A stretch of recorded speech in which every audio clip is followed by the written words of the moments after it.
और इनके मामा मानते नहीं थे छोटे वाले, वो सबसे ज्यादा उंगली वही करते थे सबसे ज्यादा।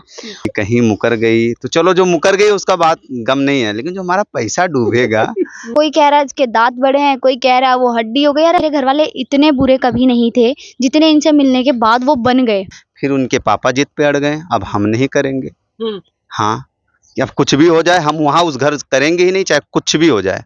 अब इन्होंने पता नहीं कैसे अपने पापा को मनाया, अचानक से वो आ गए घर पे, तिलक का कार्यक्रम करके चले गए। तिलक हुआ, धूमधाम से सब कुछ हुआ, और जैसे वो चाहते थे उस तरीके से हुआ। हालांकि हमारी तरफ से कोई डिमांड नहीं था, उन्होंने जो कुछ भी अपने स्वेच्छा से दिया हमने उसको स्वीकारा, और तिलक हुआ। और शादी का डेट भी लंबा रखा गया, 1 साल का। उन्होंने समय मांगा कि हमारे पास अभी इतनी व्यवस्था नहीं है कि हम शादी कर पाएँ, क्योंकि सब कुछ अरेंज करना होता है एक लड़की की शादी के लिए। अब संजोग बस उसी समय में इनके पिताजी का निधन हो जाता है। शादी के डेट पड़ने के कितने दिन बाद? लमसम 2-3 महीने बाद।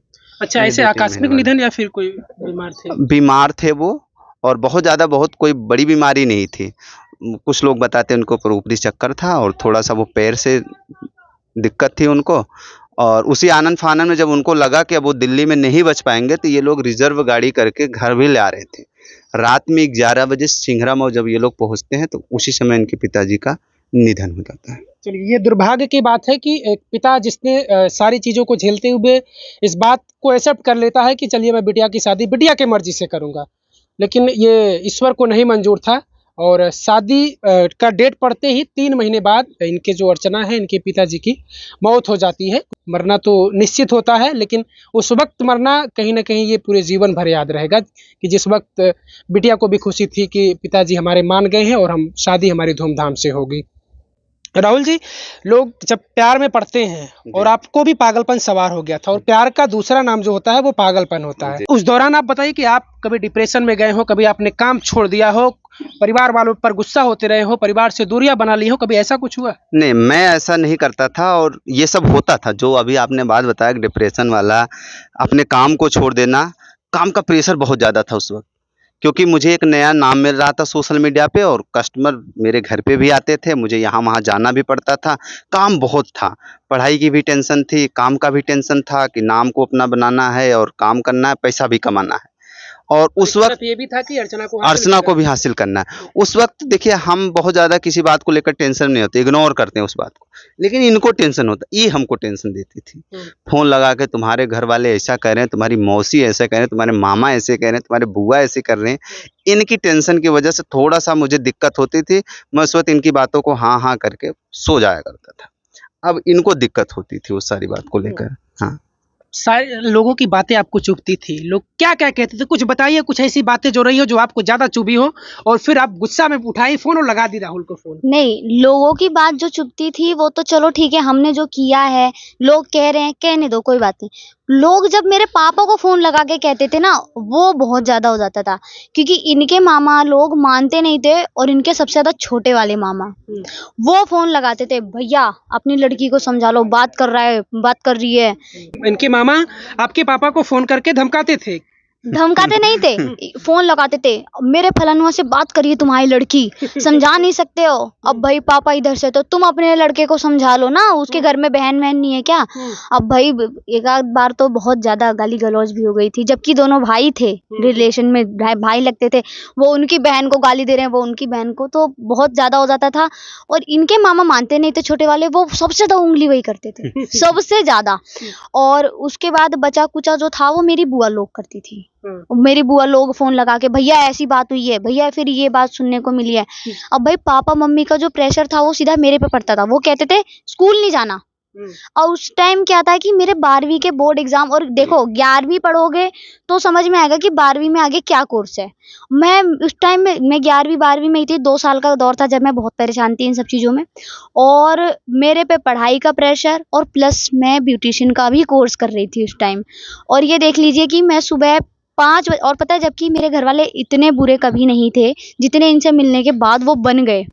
उन्होंने कहा तू जाएगी स्कूल तो खाना बना के जाएगी। भाई वो ऐसे टॉर्चर नहीं करते तो वो ऐसे करते।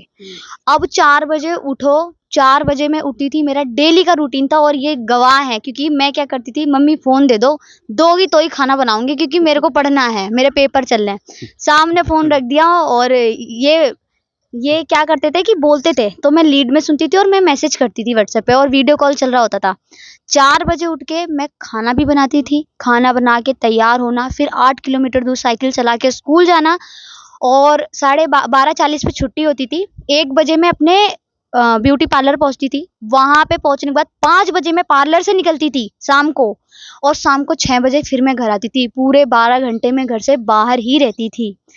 तो काम का, पढ़ाई का प्रेशर, पार्लर का प्रेशर, उसके बाद इनके घर वाले और उसमें नमक मिर्च मसाला लगा देते थे। बचा कुचा इनकी मौसी लोग, उसके तो दांत ही बड़े हैं भाई, बिना सिर पैर वाली बातें करते थे तो जो नहीं भी है। हैं कोई कह रहा है इसके दांत बड़े हैं, कोई कह रहा है वो हड्डी हो गई। अरे हड्डी तुमने बनाया मुझे टेंशन दे दे के। हैं और कोई कह रहा है उसकी जुबान लंबी है, बहुत बोलते हैं। भाई तुम इरिटेट करोगे किसी को तो वो कब तक सहेगा उस चीज को। तो भाई मैं जवाब दे देती थी पलट के। तो भाई बहुत सब कुछ कहते थे लोग, सबका सुन सुन के मैं पक जाती थी। फिर मैं लगाती थी फोन, समझा लो वरना मैं अगर आ गई ना मैं बहुत बुरा सुनाऊंगी, ये है वो है, बहुत हो जाता था। ये कहते थे कोई बात नहीं कहने दो, मैं कुछ नहीं कह रहा ना, कोई बात नहीं कहने दो। तो भाई तुम कुछ नहीं कह रहे, वो लोग कह रहे हैं, लेकिन उसकी वजह से मेरे मम्मी पापा इफेक्ट हो रहे हैं ना। वो तो ये कहते थे कि हम पैसे नहीं देंगे पढ़ाई के, फिर ये देते थे। वो मुझे अच्छा नहीं लगता था इनसे मांगना। भाई देखो अपने पापा हैं तो तुम चाहे जितना मर्जी जरूरत की चीजें मांग सकते हो बेझिझक। तुमसे कहीं ना कहीं मांगने में मुझे थोड़ा तो अजीब लगता था। वो बात दूसरी थी कि तुम्हारी वजह से ही मेरे को तुमसे पैसे लेने पड़ते थे मजबूरी में। तो भाई देना पड़ेगा तुम्हें, लेकिन मांगने में मुझे बहुत बुरा लगता था अपने पापा से। अर्चना एक बात बताओ, इस बात का डर नहीं लग रहा था कि अगर हमें हासिल नहीं होंगे, राहुल नहीं मिलेंगे तो राहुल हमसे बाद में हिसाब लेंगे, तुमको जितना दिए हैं तुम दे देना हमको? ऐसा कोई ऐसा कुछ लग चक्कर, रहा था कि राहुल ऐसा बाद में कोई, हमसे हिसाब ना लेने लगे, तुम मेरा वापस करो भाई। ये इन्हीं का सिखाया हुआ है कि अर्चना किसी से कभी मांगना मत। अगर तुम्हें कोई अपनी स्वेच्छा से दे रहा है तो ले लिया ठीक है, पर मांगना मत। तो मैंने मांगा थोड़ी था इनसे, वही तो इन्होंने इस बात का डर नहीं था। राहुल आपको डर था कि मेरा पैसा ना डूब जाए, इतना खर्च कर रहे हैं अर्चना के ऊपर और कहीं ऐसा ना कि डूब ना जाए।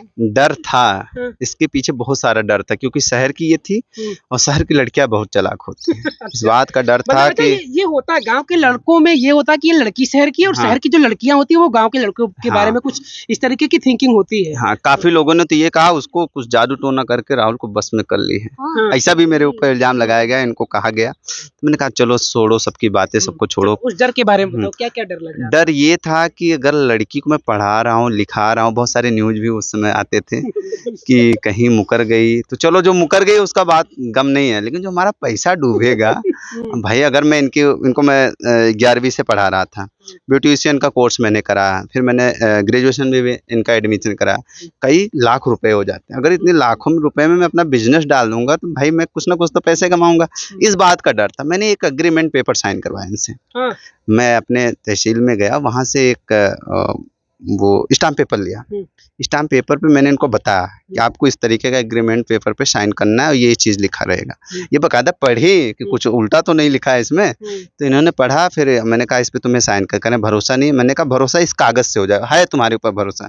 लेकिन देखिए लड़कियों का दिल बड़ा नाजुक होता है। अगर वो अपने माँ बाप को कुछ ऐसी परिस्थितियों में देख लेती हैं कि मेरी वजह से बहुत ज़्यादा इनको प्रॉब्लम हुई है, तो वो उस कदम को पीछे हटा लेती हैं।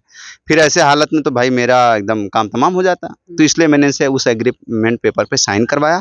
फिर मुझे भरोसा हो, मैंने कहा दुनिया की कोई भी ताकत आ जाए मैं सबसे लड़ने के लिए तैयार हूँ, कोई दिक्कत नहीं होगी। हाँ। वो बात हम लोग कट गई। हम आपसे सवाल किए थे कि आप अपने पापा, आपके पापा कैसे मान जाते हैं शादी के लिए? पापा का ये था कि मेरे पापा मान नहीं रहे थे और मेरे पापा मान जाते। जब इनकी मम्मी रक्षाबंधन पे इनके मामा को राखी बांधने गई थी ना, तो वो मेरे घर आई थी एक रात के लिए, रुकी थी हमारे घर। तो मेरे पापा ने मजाक मजाक में इस बात को कहा था कि अगर मेरा तेरा भाई बहन का रिश्ता नहीं होता तो मैं तेरे लड़के की शादी अपनी लड़की से करा देता। अब वो मजाक में की गई बात इनकी मम्मी ने मेरी बड़ी मम्मी से कह दिया और मेरी बड़ी मम्मी ने पूरे रिश्तेदार में उस बात को बो दिया कि भाई फलाने तो कह रहे थे उनके लड़के से शादी करूंगा, उनके लड़के से शादी करूंगा। और भाई कुछ हम दोनों में रिलेशन भी था, उस समय तो दोस्ती का ही था, लेकिन अब वो बात इन लोगों ने बहुत ज्यादा बढ़ा दी। तो मेरे पापा को इस चीज की चिढ़ हुई कि भाई मजाक में की गई बात को इतना बढ़ाने की क्या जरूरत थी। और अगर ऐसा ही था तो इस लड़के को मुझसे पहले कहना चाहिए था और उसकी मम्मी को मुझसे कहना चाहिए था चारों तरफ मांस बेचने की क्या जरूरत थी। और अगर इनके मामा को ही पता था तो क्या जरूरत थी गांव में सबसे कहने की, मुझसे कहते। तो भाई ये जिद, और इनके मामा ने तो चैलेंज भी किया था कि भैया तुम करके दिखाना शादी, हम करके हम रोक के दिखाएंगे। तो मेरे पापा ने कहा करना कौन चाहता है, मैं भी नहीं होने दूंगा। तो ये हुई थी कुछ जिद की बात, तो पापा ने कहा कि मैं करने ही नहीं दूंगा, अब मतलब चाहे पापा जो को हो जब जाए। लगा कि सारे लोग इस बात की चर्चा सब में चल रही है हाँ, कि भाई शादी अब वो करने जा रहे हैं हाँ, राहुल से, हाँ, अपनी बहन के लड़के से रिश्ते में हाँ, लगने वाले, हाँ। तो फिर उन्हें लगा कि चलो अब ठीक है, जब सब सुन रहे हैं तो ठीक है, अब डन करो। नहीं, मेरे पापा तब भी नहीं मानते, तब भी नहीं मानते, क्योंकि इनके घर वाले इतना अजीब बोलते थे। इनके मामा ने क्या झूठ-झूठ बोल दिया कि अर्चना कह रही है मैं अपने पापा को छत पे से धक्का दे दूंगी, वो मर जाएंगे। बताओ, इतनी बड़ी बात बोल दी इनके सबसे छोटे वाले मतलब मामा ने। पूरी साजिशें रची गई कि राहुल और अर्चना को एक नहीं होने देना है। बहुत। तो फिर ये था कि इतना सब कुछ ड्रामा मचाया गया, पर जब मेरे पापा को एट द एंड ये लगा कि वो बहुत ज्यादा बीमार रहने लगे हैं, तो उनको ये लगा कि चलो मैं शादी कर ही देता हूँ, मैं आज नहीं तो कल कहीं और करूंगा। और हमारी दिल्ली में एक गली में एक लड़की भाग गई थी किसी के साथ। तब मेरे पापा को ये हुआ कि मेरी लड़की भागी तो नहीं, मेरी लड़की ने कुछ गंदा गलत तो नहीं किया ना, मेरी लड़की ने बताया, तो ये एक पॉजिटिव चीज है। तो मेरे पापा ने कहा कि चलो अब शादी कर देते हैं। तब मेरे पापा यहाँ झगड़ा ही करने आए थे, सच बता रही हूँ। अच्छा, घर से झगड़ा ही ज्यादा करने बड़ा आता। हाँ, मैं डरी रही थी उस टाइम, मैं जौनपुर में थी। पापा प्लीज कुछ मत बोलना, पापा और मत बहस करना, पापा और बात मत बढ़ाना, चल मैं जा रहा हूँ, मैं आज देख ही लूंगा। यहाँ आए, यहाँ आने के बाद तिलक विलक का दिन रख के चले गए, क्या कि एकादशी पे तिलक करने आ रहा हूँ मैं। ये फोन करके कह रहे हैं कि पापा आए थे तुम्हारे और तिलक का रख के गए हैं। मैंने कि मुझे तो कुछ पता ही नहीं। फिर मैंने पापा को फोन लगाया, पापा कह रहे हाँ सही में। फिर वही चट मंगनी पट ब्याह, पता ही नहीं चला कब तिलक हो गई, कब डेट रख दी शादी की। लेकिन भगवान ने इतना साथ दिया तो कुछ दिन और साथ दे देते। मेरे पापा की अपनी एक आखिरी इच्छा थी कि मैं अपनी लड़की की शादी देखूं, और वो बचपन से ही कहते थे मैं बहुत धूमधाम से करूंगा। और उनके ना रहने पे भी हुई, लेकिन वो धूमधाम नहीं थी जो पापा के होने पे वो होती। कमियां तो कोई नहीं पूरी कर सकता। नहीं कर सकता। हाँ। तो राहुल बारात लेकर गए थे इनके घर आप? नहीं, बारात नहीं जा पाया क्योंकि कंडीशन नहीं थी। हाँ, जो हमारी फैमिली थी खुद लंबी है, मम्मी ने इनके बोला कि हम नहीं संभाल सकते आपकी बाराती को, हम मंदिर में शादी करेंगे। तो हम लोग भी तैयार हो गए, मंदिर में शादी हुई। मैं अपने घर पे बहु भोज का कार्यक्रम रखा हुआ था, सबको आमंत्रित किया था। छोटे मामा शामिल हुए थे कि नहीं, ये बताइए हमको। सारे मामा आए थे, ऐसा कोई नाते रिश्तेदार नहीं था जो नहीं आया था। छोटे मामा आंख मिला रहे थे कि नहीं, आंख से आंख नहीं, मिला रहे थे नहीं, वो नहीं कि मैं मिला। तो राहुल को चैलेंज किया था, आंख से आंख नहीं मिला रहे थे ना? नहीं मिला रहे थे। हाँ। हाँ, आंख से आंख नहीं मिला रहे थे, बस हो गया शादी। सब लोग शरीक हुए, सब बहुत धूमधाम से शादी में एंजॉय भी किए, सब ने आपसे आशीर्वाद भी दिया। चलिए, तो कामयाब, मोहब्बत कामयाब हो जाती जी। जी। है। सोशल मीडिया पर तो राहुल जी काम ही करते हैं, आप भी करती हैं काम सोशल मीडिया पर? हाँ, मेरी शादी के 1 से 2 महीने बाद इन्होंने मेरा चैनल बनाया था यूट्यूब का, और मेरा भी अपना यूट्यूब चैनल है जिसका नाम अर्चू राहुल व्लॉग है। जी। तो उस पे मेरे डेली लाइफ के व्लॉग वगैरह आते रहते हैं, शॉर्ट वीडियो हो गई। को एक गौर करने वाली बात बता दें, हमने राहुल से सवाल भी किया कि क्या इन चीज़ों के दौरान आप अपने काम को छोड़ देते हैं या फिर डिप्रेशन में चले जाते हैं, क्योंकि इस तरीके की चीज़ें होती हैं और ये नहीं होना चाहिए। प्यार को हासिल करना है तो आप अपने इस बात का ख्याल रखिए कि हमारा भविष्य ना डूब जाए, हम प्यार को भी ना हासिल कर पाएं और पता लगा कि हम पागलपन के चक्कर में पागल नहीं हो जाएं। इस तरीके का नहीं करना है। और इन्होंने देखिए आखिरी तक परिवार को मनाने की कोशिश की और आखिरी में परिवार झुक ही गया। तो इस तरीके का फैसला लीजिएगा, कभी भी परिवार से बगावत करके इस तरीके की चीज़ें मत करिएगा, नहीं तो आपको अपने फैसले पर अफसोस होगा और उस दौरान न जाने आपका परिवार साथ दे या ना साथ दे।